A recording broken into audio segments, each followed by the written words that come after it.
Howdy, everybody. Sabrina Salas-Matanani reporting while I'm on home isolation, and I hope that you are all doing the same and staying home. We start our update with some very sad news as a press conference was held at Civil Defense with the governor and her medical advisors, Dr. Mike Cruz and Dr.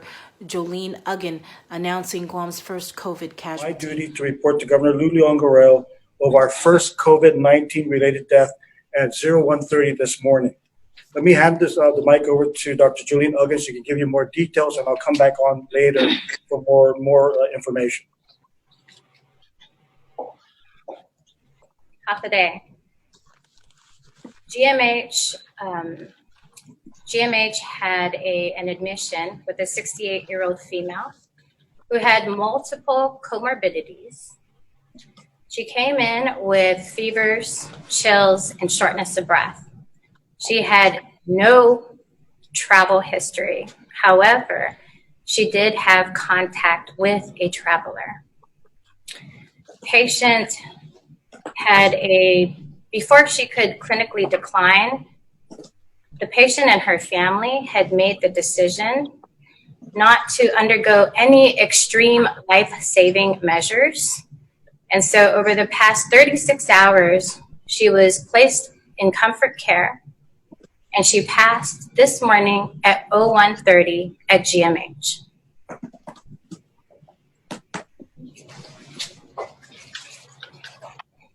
As we mourn our first death, we must know that work does not stop and cannot stop. As of March 21, a total of 15 cases have tested positive of 103 that have tested negative for COVID-19. All 15 confirmed cases were kept in isolation, either at GMH or at home temporarily until transfer to the skilled nursing facility, which took place on Saturday. This was done in accordance with the U.S. Centers for Disease, CDC, and prevention guidelines and precedents set by other states. Those who were temporarily placed on home isolation were subject to monitoring by the public health staff. The governor during the press conference stressed the importance of everyone to stay at home, practice good hygiene, wash your hands for 20 seconds, don't touch your face if your hands are dirty. Meanwhile, several people remain forced in quarantine. They arrived from the Philippines shocked and not knowing about the new mandatory forced quarantine protocols. Former KUAM photographer Dave Sablan is one of those individuals. He was rushing home to take care of his parents, had a 4-hour layover in the Philippines before arriving to Guam. We check in with him about life on lockdown. Half a day. It's day 4 in quarantine. First off, I'd like to express my heartfelt condolences and prayers to the family of the deceased, the first COVID-19 patient on Guam. It's a very sad day.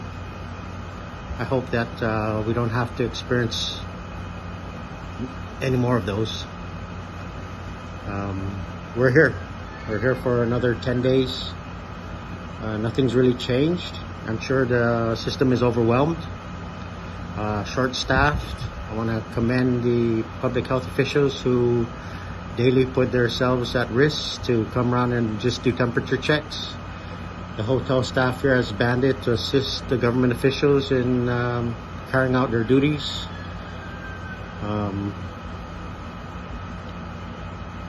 It's very sobering to hear about the deceased, and I'd hate to see that happen to anybody else on this island. I ask all of you to, God, really just stay home if you can. I know a lot of you are commenting that it's easier said than done. If you gotta go out, I guess you gotta go out, but please be careful. Wear protective masks if you can. You should. Gloves if you can. You should bring sanitizing agents, alcohol, whatever you have to continue to keep your hands sanitized. Stay safe. Stay home. 14 days. We'll figure this out. See who's sick, see who's not, get them treated. Gotta understand there's several different strains that are going around of this, and we don't know which one is on Guam.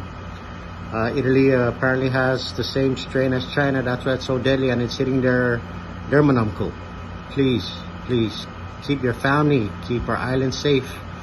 We can be an example to the world as how our community pulled together in a short time and got rid of this from our island, eradicated it from our shores. We can do it. That's our culture. Coming together. Just do it. Just stay home. Take care of your family. If you love them, stay home. Bonding time. Bonding time. Hug them. Love them. You just never know. Peace.